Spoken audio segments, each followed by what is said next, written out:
back to Perceptions of the Dead. Last time we completed the Phantom Ice Cream Truck story, and now we're on to the last one. After this... Oh. Oops. Oops. Turn.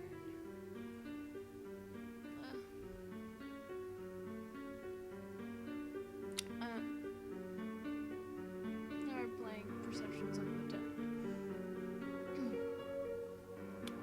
Tyrone has made it his business to help solve the troubles of those afflicted by the undead, but what seems like a case of a benign haunting may find him risking more than his life, but his very soul. Alright, let's jump into it. Tyrone.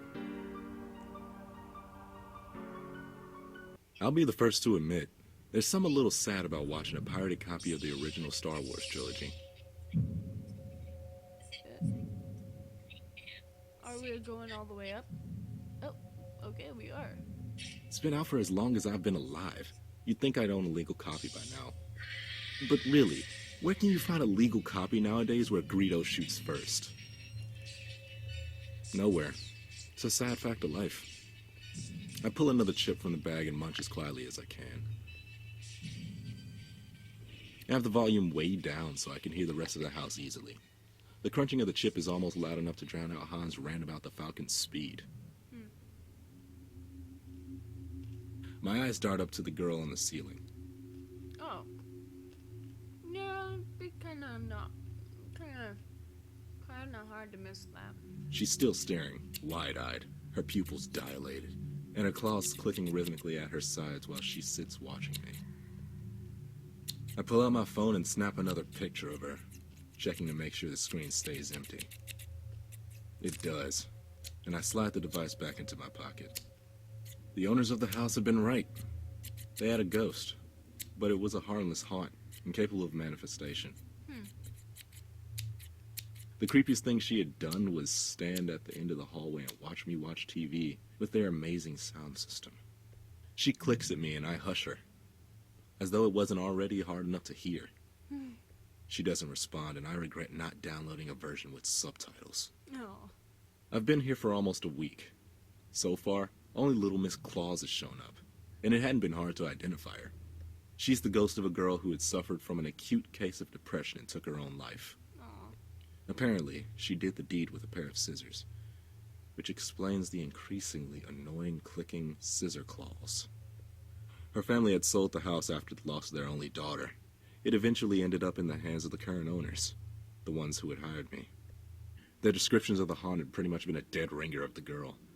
They had, of course, complained of cold spots and objects disappearing and reappearing elsewhere, but odds were high that they were misplacing their own stuff and giving themselves the chills. Same way any scary movie can. For the chills, I mean. Good old-fashioned forgetfulness explains the moving stuff. The girl keeps at her clicking.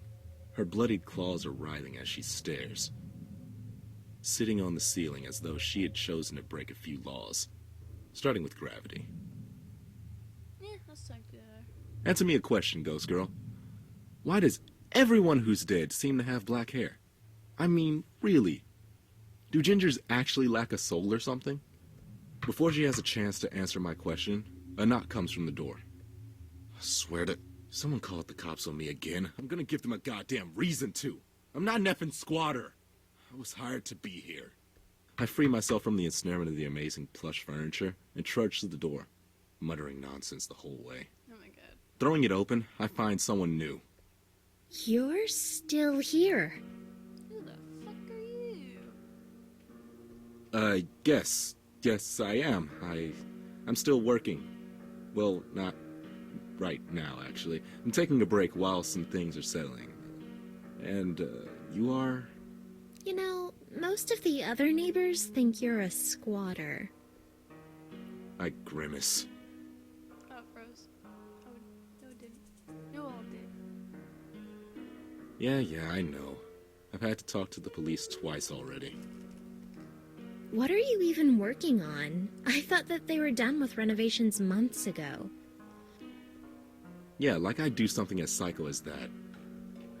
The owners reported some odd noises. Creaking, groaning, rattling. The kind of noises you don't want to be hearing in a newly renovated home. The thing is, their contractors haven't been able to identify the source or even replicate the issue when on site. I do construction. I'm in between jobs right now, so they're hiring me to stay here until the issue occurs and use my expertise to identify and resolve the problem. That sounded pretty believable, not to mention oddly close to the truth. It'd have been enough for the police both times before, after all. Well, that and a Skype chat with the actual owners. That makes sense. So, what, you're sleeping on the floor waiting for the noises they were reporting? I don't have to sleep on the floor, considering it's fully furnished. You don't think it could be the ghost that's rumored to haunt this place? I force a snicker, and she immediately flushes. Yeah, I'm not the superstitious type. Everyone knows ghosts aren't real. Or do they? Everyone was wrong, of course. But I wasn't going to admit that right now. Look, I didn't... Though if it's a long-standing rumor, it might have been something to do with the Foundation. Do you know how long this building has been haunted? She flushed further and bit her lip. What was she doing here? An amateur hour ghost hunter, maybe? I don't know. At least 10 years. That's when my family first moved in over there. She points to what was, more or less, a mansion across the street and a few houses down. Not that any of the other houses were less impressive. This was kind of a high-end neighborhood, which was a large part of the reason I had met law enforcement twice already. I suppose I'll have to go back at it again with my level. See if I can find anywhere that may hide a seam in the Foundation. Why is this arm cut off? Do you need help? Okay, seriously, what was her deal? No, I've got it just fine. Oh, okay. Well, it was nice to meet you. You too, kid.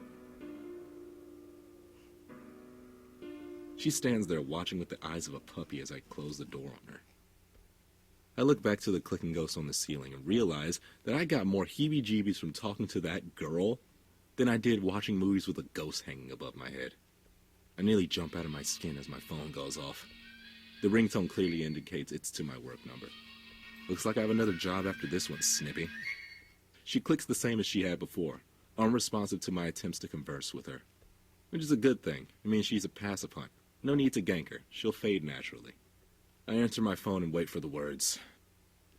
There's a moment of silence. Is this the boy in the Dillon's house? I recognize the voice immediately. I hang up. Her knock follows not a moment after. I heard your phone ring. You answered at exactly the same time. Maybe she had gotten my number somewhere, caller ID or something in the house. Maybe she didn't realize the significance. That was so weird. How did she get the phone? How did you get my number? That's what I'm asking. Wow, way to maintain an air of mystery. Huh? Aren't you supposed to have some line like La La Fatagan or something? No, the caller is supposed to say that. Fuck. Did I just say that? Oh. Oh. An awkward pause hung itself, much like I was thinking about doing. Can I come in? It feels odd to talk about this kind of stuff on the other side of the door when you're right there. I grimace and let her in. How did you get my number? I read about it on 4chan. I wasn't sure it was you until just now, though. I had my suspicions from the moment you arrived. Someone posted my number on 4chan? Why was that so loud and echoey? You're nothing like I imagined from the urban legends, though. What, were you not expecting a black guy? Well, I was expecting someone tall and dark, so I suppose I was right in a sense. Oh, that's brave. A race joke. Why are you making it about that? Because I'm hoping it makes you feel uncomfortable and you'll leave. So, is it true? Is anything here? I almost turned to check on the girl in the ceiling, but maintained my gaze. Nothing that the tenants have to worry about, it would seem. That's an evasive answer. Will you leave if I give you some information? Yes. Well, maybe. It depends on what you tell me. I'd figured as much. I'm a spiritualist. I work for folks who think they have ghosts. I flip up my hood.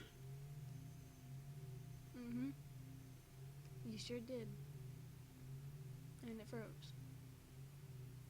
Why did it freeze? Okay. Well, guys, I think that's gonna hit mark 2. It's gonna be it for this episode of Perceptions of the Dead. So with that being said, if you guys enjoyed this or would like to see more of this game, leave a like down below, leave a comment down below, share it with your friends, subscribe if you haven't, ring that notification bell, and remember, die safely. Bye-bye!